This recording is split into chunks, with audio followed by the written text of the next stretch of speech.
இப்போது புதிய அறிமுகம் அச்சி ஹோட்டல் சாம்பார் 50 கிராம் ரூபாய் 20 மட்டுமே. இது தொடர்பாக நம்முடைய பேச மூத்த பத்திரிகையாளர் பிரியன் அவர்கள் இணைப்பில் இருக்கிறார். வணக்கம் திரு பிரியன். காரைக்குடியில சீமான் களமிறங்குறதா தகவலை பார்க்கிறோம். ஒரு நட்சத்திர தொகுதியா காரைக்குடி மாறி இருக்கு. ஏற்கனவே தேசிய கட்சிகளோட ஆதிக்கம் இருக்கக்கூடிய ஒரு தொகுதியாகவும் அது இருக்கு. இந்த நிலையில சீமான் களமிறங்குறதோட பின்னணி என்ன?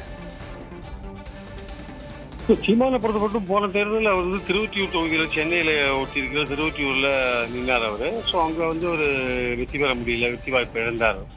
ஸோ இந்த சூழலில் அவர் இந்த 26 தேர்தல் நோக்கி போகும்பொழுது தொடர்ந்து அவருடைய முக்கியமான விஷயம் என்னன்னா 50% இடங்களை பெண்களுக்கு கொடுத்துருக்காரு அவர். ஸோ இந்த தடவை அவரை பொறுத்த மட்டும் தொகுதி மாறுறது பெட்டர்னு நினைக்கிறார். அவர் தமிழ்நாட்டில் எந்த இடத்துல வேணா போட்டியிடலாம்னு அவர் ஒரு இடத்துல இதுமோ சொன்னார். தமிழ்நாட்டில் எங்கே வேணா நான் போட்டி போடுவேன் என்றார்.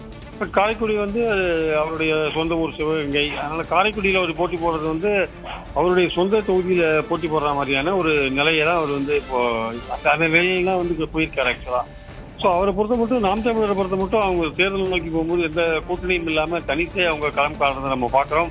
அதனால அந்த தமிழ் தேசியம் அல்லது தமிழ் தேசியத்துக்கு டெடிகேட்டா இருக்கிற அந்த இளைஞர்கள் அவங்களோட வாக்குகளை வைத்து ஒரு 8% கிட்டத்தட்ட 8% வாக்குகள் வந்திருக்கிற சீமானுக்கு இந்த வர எலெக்ஷன்ஸ் ஒரு சவாலான ஒரு எலெக்ஷன்ஸ் தான் இருக்கிறதுக்கான வாய்ப்புகள் இருக்கு. காரணம் என்னன்னா விஜய் அவர்கள் கட்சி இளைஞர்கள் விஜய்க்கு ஓட்டு போடுவாங்க. இப்போ சீமான் தரப்புல இருக்கிற இளைஞர்கள் எப்படி போடுவாங்கன்னு சொல்ல முடியாது. அதை தவிர கடந்த சில மாதங்கள் அல்லது கடந்த 1-2 வருடங்களா பாத்தீங்கன்னா சீமான் கட்சியிலிருந்தே பல மாவட்ட அளவில் பல நிர்வாகிகள் அதுலேருந்து விலகி போயிருக்கிறத நம்ம பார்க்குறோம். நம்ம காரணம் விஜய் கட்சி துவங்கிய பிறகுதான் அந்த சீமான் தரப்புலேருந்து விலகி அங்கே போனதையும் பார்க்குறோம். ஸோ எந்த அளவுக்கு வரப்போகிற எலெக்ஷன்ஸ் அவர் காரைக்குடியில் ஒரு டஃப்பான ஒரு ஃபைட் கொடுக்கலாம். அவர் அங்கே அந்த தொகுதியில் கண்டிப்பாக என்டிஏ கூட்டணியில் யார் நிற்க போகிறாங்க அல்லது மதச்சார்பற்ற கூட்டணியில் யார் நிற்க போகிறாங்க, திமுக தலைமையான கூட்டணியில் யார் நிற்க போகிறாங்கிறது இதுமே தான் தெரியும். எதா இருந்தாலுமே அது ஒரு சீமான் இருப்பதன் மூலமாக அது ஒரு நட்சத்திர தொகுதியாக மாறுவதற்கான வாய்ப்பு இருக்கிறது.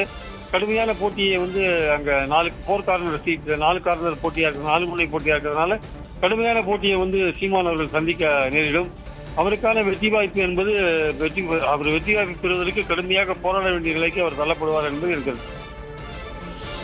கடுமையான போட்டியை சீமான் சந்திக்க நேரிடும், வெற்றிக்காக போராட வேண்டியிருக்கும் அப்படின்னு சொல்லியிருக்கீங்க. உங்களோட கருத்து பகிர்வுக்கு நன்றி திரு பிரியன்.